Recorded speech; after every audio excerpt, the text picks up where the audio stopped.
G9 Gujarati ન્યૂઝમાં આપનું સ્વાગત છે। ભાજપના ધારાસભ્ય કુમાર કાનાણી અલ્પેશ કથિરિયાથી નારાજગી મામલે અલ્પેશ કથિરિયાએ પ્રતિક્રિયા આપી। કુમાર કાનાણીની વાત તેમના સ્તર પર યોગ્ય, પાર્ટીના નિર્ણય બાબતે તેમને કોઈ નારાજગી નથી। ચૂંટણીમાં આમને સામને લડ્યા હોય ત્યારે આક્ષેપ પ્રત્યાક્ષેપ થાય, રાજકીય બાબતમાં આમને સામને લડતા હોય ત્યારે પ્રહાર થાય। કુમારભાઈને અમે ચોક્કસ મનાવીશું, અલ્પેશ કથિરિયાએ કહ્યું। નિલેશ કુંભાણી બાબતે મને કોઈ જાણકારી નથી। હું પડદા પાછળ કે પડદા આગળ નથી। અનામત આંદોલન સમયે યુવાનો પર થયેલા કેસ બાબતે આચાર સંહિતા બાદ આગળ વધીશું। કોઈ પણ પ્રકારની બાબતો હશે એ બાબતની અમે સંપૂર્ણ સાથે મળીને ચર્ચા કરીશું।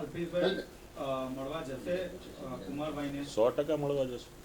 કોઈ મળવા બાબત છે કે એવું સૂત્રોના જ્યારે તમે આપમાં હતા ત્યારે પણ ભાજપના ક્યાંક ને ક્યાંક સંપર્કમાં હતા એવું સૂત્રોના મુજબ જાણવા મળી રહ્યું છે। એક જ વિસ્તારમાં રહીએ છીએ અને આ જ રોડ પર સૌ મોટા થયા છે તો સ્વાભાવિક છે કે સામાજિક રાજકીય રીતે દરેક લોકો એકબીજા કાર્યક્રમમાં મળતા હોય છે અને દરેક પક્ષના લોકોને મળવાનું થતું હોય છે। અલ્પેશભાઈ, તમે પાસમાં હતા હવે ભાજપમાં જોડાયા, તમારી ક્રેડિબિલિટીનું શું એમ તો પછી? મેં પહેલાં કીધું એમ કેલેબિલિટીનો જ્યારે પ્રશ્ન ઊભો થાય છે, જ્યાં હતા ત્યાં અમે અમારી ફરજો નિભાવી છે।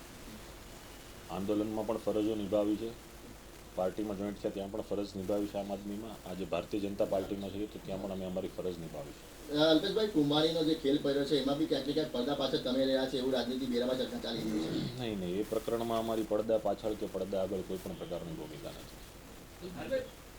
કાકાએ કીધું કે મારા સિદ્ધાંત પ્રમાણે ચાલ્યું છે, તો શું તમે તમારા સિદ્ધાંત પ્રમાણે નથી ચાલ્યું? કાકાના સિદ્ધાંતો તમે નથી આવતા? હવે એના સિદ્ધાંતો શું હોઈ શકે કાકાનો વિષય છે, એ સિદ્ધાંતો પરની વાત છે તો દરેકના સિદ્ધાંતો એમના હોતા હોય છે અને વ્યક્તિગત બાબતથી જ્યારે કોઈ વ્યક્તિને ના ગમતું હોય તો એ મંચ પર કદાચ ન પણ આવી શક્યા હોય। અલ્પેશભાઈ, પાસ હતું, વચ્ચે એક માગણી હતી શહીદ પરિવારોને કંઈક નોકરી મળવી જોઈએ, આર્થિક લાભો મળવા જોઈએ, આ બધું તો અત્યારે સાઈડમાં થઈ ગયું, બધા પોતપોતાની રીતે પાર્ટીમાં વ્યસ્ત છે, તો જે શહીદો થયા છે એનું શું? શહીદ પરિવારની માંગોમાં 3 જેવા પરિવારો છે કે જેમને અર્ધ સરકારી નોકરીઓ જે તે સ્તરે આપવામાં આવી છે। ઘણા પરિવારોમાં એ બાળકો કે એમના જે ખૂબ નાની ઉંમર હોય શક્ય નહોતું। અત્યારના સમયમાં અને ત્યારે જ્યારે આંદોલન ચાલતું હતું એ સમયમાં પણ ઘણી વસ્તુ એવી છે કે જે જાહેર એની કરવી જરૂરી હોતી નથી। જ્યાં સ્તરે જેના કહેવાથી અમારે જે વ્યક્તિને અથવા ફેમિલીને જે મદદ કરવાની હતી અમે ખૂબ સારી રીતે મદદ કરી છે। આંકડા કે ઘણી એવી વાતો હોય છે કે જે મીડિયા સમક્ષ જાહેર કરવાનો પ્રશ્ન નથી, પરિવારને અમે મદદ કરી છે અને જ્યાં પણ અમે જ્યાં હશું ત્યાંથી પરિવારોને જે કોઈ પણ અમારે મદદ કરવાની થતી હશે તે ચોક્કસ કરતા રહીશું। પાસના અસ્તિત્વની બાબતમાં અત્યારે મુખ્ય માંગણી જે કેસોની છે, કેસોની બાબતમાં આચાર સંહિતા હોય, આવનારા દિવસોમાં આચાર સંહિતા પૂર્ણ થયા પછી કેસો બાબતની જે સરકારી પ્રક્રિયા છે એ પૂર્ણ કરી અને યુવાનો અને જે પણ એમાં જોડાયેલા લોકો છે કેસ મુક્ત થાય એ બાબતે આગળ વધીશું। અલ્પેશભાઈ, અત્યાર લગીને તમે ખૂબ જંગ લઈ રહ્યા ભાજપના વિરુદ્ધ, ક્યાંક ને ક્યાંક હવે લાગી રહ્યું છે કે વોશિંગ મશીનમાં તમે આવી ગયા? આ બધા પ્રશ્ન છે, વોશિંગ મશીન કે આ તેમાં કોઈ એવું જરૂરી હોતું નથી અને જે કાર્ય કે જે કોઈ પણ વ્યક્તિ કરતા હોય છે એવી રીતે એના કાર્ય કરતા રહેતા હોય છે અને અહીંયા આવ્યા પછી જ કોઈ પણ પ્રક્રિયા હોય છે કે વોશિંગ મશીનને ઘણા શબ્દ છે ગંગાને એ બધા માત્ર સોશિયલ મીડિયાના શબ્દ છે।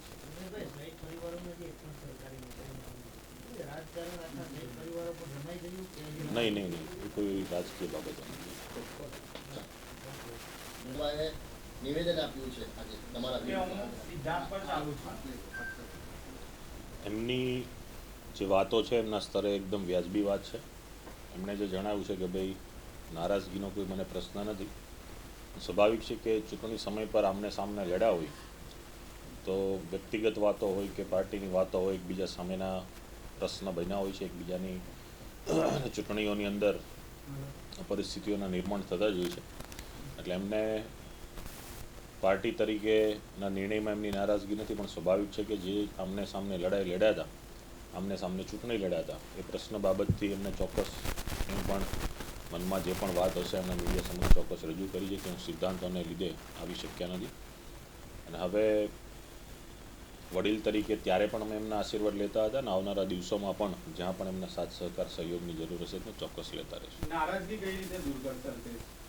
નારાજગીનો પ્રશ્ન જ નથી. એમને જ્યારે પાર્ટીના જોઈનિંગના જે પ્રશ્નની બાબત હતી એ બાબતમાં એમને જે પણ મંદુક હતું એમણે વાત જાહેર કરી છે. નારાજગી એમને કોઈ પણ નહીં અને એમને પણ કોઈ પણ પ્રકારની નારાજગી નથી. અલ્પેશભાઈ, સીધું એમણે કીધું છે પાર્ટી તરફથી નારાજગી, પણ અલ્પેશભાઈએ જે પ્રહાર કર્યા હતા ઇલેક્શન વખતે જે શબ્દો કહ્યા હતા એ જનતા યાદ રાખતી હોય છે. તેને લઈને વ્યક્તિગત તેઓ નારાજ છે, તેના સિદ્ધાંતના વિરુદ્ધ રાજકીય બાબતોમાં જ્યારે પણ આમને સામને ઉમેદવાર તરીકે લડતા હોય છે ત્યારે એકબીજા ઉપર પ્રહારો થતા જ હોય છે.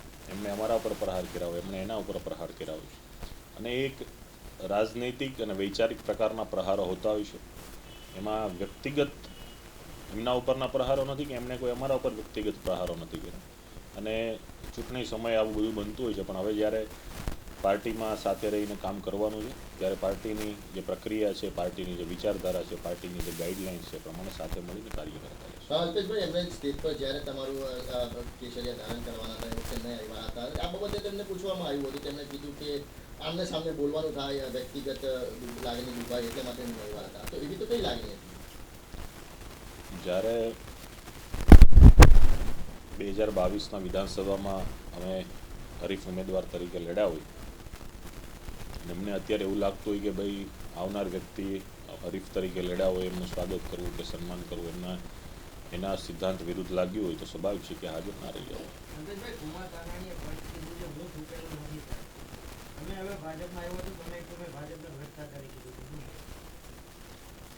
મેં પહેલાં કીધું એમ કે જે સ્થળે ને જે સ્થાને અમે અહીંયા જવાબદારી નિભાવી છે ત્યાં ખૂબ મક્કમતાથી નિભાવી છે, ચાહે સામાજિક સ્તર પર હોય, રાજકીય સ્તર પર હોય કે કોઈ પણ સ્તર પર હોય. હવે જ્યારે રાજનીતિના મંચ ઉપર ભારતીય જનતા પાર્ટીના સ્થાન પર આવ્યા છીએ તો અમે ત્યાં પણ મજબૂતાઈથી જવાબદારી નિભાવી છે.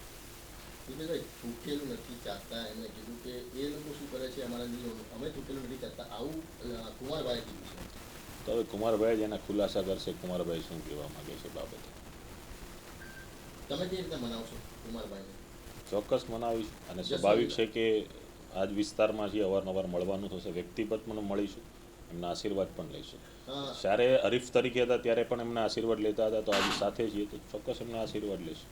તમે ભાજપમાં જોયા 3-4 દિવસ થઈ ગયા, એ કુમારભાઈ સ્ટેજ પર નહીં દેખાયા હતા, ક્યાંક ને ક્યાંક નારાજગી દેખાઈ રહી હતી. તમે એમને મનાવવાની કોશિશ કરી હતી આ 4 દિવસોમાં? નહીં, અત્યારે પહેલાં કોઈ એવો પ્રશ્ન હતો ને અને મને એ બાબતની જાણ પણ નહોતી કે વાત પણ નહોતી થઈ. ત્યારે કંઈક પારિવારિક કારણોસર બહાર હતા એવી વાત હતી. પણ આજે જ્યારે વાતો મળી છે તો સ્વાભાવિક છે કે એમને મળીશું, વ્યક્તિગત વાત પણ કરીશું અને જે નારાજગી હશે અથવા અમારા વ્યક્તિગત બાબતથી એમને કોઈ દુઃખ લાગ્યું હશે તો એની ચર્ચા કરીશું. અલ્પેશભાઈ, કેટલું એક જ વિસ્તારમાં રહીને કામ કરવાનું અને આ નારાજગી ક્યાં સુધી ચાલશે? નારાજગીનો પ્રશ્ન જ નથી. એમને જે સિદ્ધાંતની ને એની જે વ્યક્તિગત બાબત છે, ચોક્કસ છે એમને જે કોઈ બાબતમાં દુઃખ લાગ્યું છે તે બાબતની ચર્ચા કરશું, એનું નિરાકરણ લાવીશું. એટલે એવું લાગી રહ્યું છે કે જ્યારે તમને ભાજપમાં જોડાવાની વાત હતી તે વખતે કુમારભાઈને ભાજપ તરફથી ફોન કરવામાં આવ્યો હતો. કુમારભાઈ એવું કીધું હતું જે ભાજપ પાર્ટી જોડવા માંગે તો હું કંઈ નહીં કહી શકું, પણ વ્યક્તિગત મને નથી ગમ્યું એમ. પાર્ટીની ઉચ્ચ જે એમની જે સમિતિ છે, એમનો જે પ્રદેશનો હાઈકમાન્ડ છે, એમના જે નિર્ણયો હોતા હોય છે, જે કોઈ પણ સ્તરે પાર્ટીના જોડાયેલા કાર્યકર્તાથી માંડીને સત્તાધીશો, હોદ્દાધિકારીઓ, પદાધિકારીઓ તમામ એમને સમર્થન કરતા હોય છે. પાર્ટીની પ્રક્રિયા છે, પાર્ટીએ જે પ્રક્રિયા કરવાની હશે તે કરી હશે. કુમાર કાકાને તમારી બીજેપી જોઈન ગમી નથી? એ જોડાણના દિવસોમાં એમને જે પ્રક્રિયા અને સિદ્ધાંતની વાત હતી હશે, આવનારા દિવસોમાં ચોક્કસ સૌ પાર્ટીની એક છત્રછાયા નીચે સાથે મળી કાર્ય કરીશું. આપમાં નિષ્ક્રિય રહેલા અલ્પેશ હવે ભાજપમાં કઈ રીતે કામગીરી કરશે? પાર્ટીમાં હાલ કાર્યકર્તા તરીકે અમે જવાબદારી નિભાવી રહ્યા છીએ. પાર્ટી જ્યાં પણ આદેશ કરશે અથવા પાર્ટીની જ્યાં પણ અમારી જરૂરિયાત હશે, જે પ્રમાણેની કામગીરી સોંપશે, જે પ્રકારની જવાબદારી સોંપશે એ પ્રમાણે અમે કાર્ય કરતા રહીશું. અલ્પેશભાઈ, તમે જ્યારે જેલમાંથી બહાર આવ્યા, ગબ્બર તરીકે બહાર આવ્યા, ત્યારે તમે કીધું જ્યારે જીવનનો માણસ નથી, હું રાજનીતિનો માણસ નથી, એ વખતે એવું ધ્યાન આપ્યું. તો હવે રાજનીતિમાં આવવાનો શું મકસદ? સમય અને સંજોગો પર ઘણા બધા નિર્ણયો લેવાતા હોય છે. જ્યારે પણ અમે આંદોલનની પ્રક્રિયા 2015થી સ્ટાર્ટ કરી ત્યારે અમે અભ્યાસ સાથે જોડાયેલા હતા. ત્યારે રાજનીતિક બાબતોની સાથે જોડાવું, કઈ પાર્ટી સાથે જોડાવું, લડવું, શું નહીં, આવી કોઈ વસ્તુમાં ખબર પણ ના પડતી હોય. પછી જેમ જેમ આંદોલનમાં આગળ જતા ગયા, આવનારા દિવસોમાં જે પરિસ્થિતિ બની, કેસો બન્યા, પરિસ્થિતિમાં ઘણા આંદોલનોની અંદર સરકાર તરફથી વિશિષ્ટ કેસો પણ અમારા ઉપર થયા છે. ફરીથી ઇલેક્શનો આવ્યા, ચૂંટણીઓ આવી, સમાજોની માંગ બુલંદ બની, પરિસ્થિતિઓ ઉલટાણી, તો આવા સમય સંજોગના આધારે અમે રાજનીતિક નિર્ણયો લીધા છે. અલ્પેશભાઈ, જે રીતે પાસનું આંદોલન ચાલતું હતું એમાં કંઈક ને કંઈક કુમારભાઈનું સમર્થન સતત રહેતું હતું, લાગણી પણ સમર્થનવાળી રહેતી હતી. હવે એવું શું બન્યું અલ્પેશ ભાઈ અને કુમારભાઈની વચ્ચે કે આ હદની નારાજગી આવી ગઈ? એ હાલ તો આજના દિવસે મીડિયાના આપના માધ્યમથી જે વાત જાણવા મળી છે કે એમને સૈદ્ધાંતિક રીતે શક્ય નહોતું, પણ પાર્ટીના પ્લેટફોર્મ પર ને પાર્ટીના હિતના તરીકે એમને વ્યાજબી લાગ્યું છે.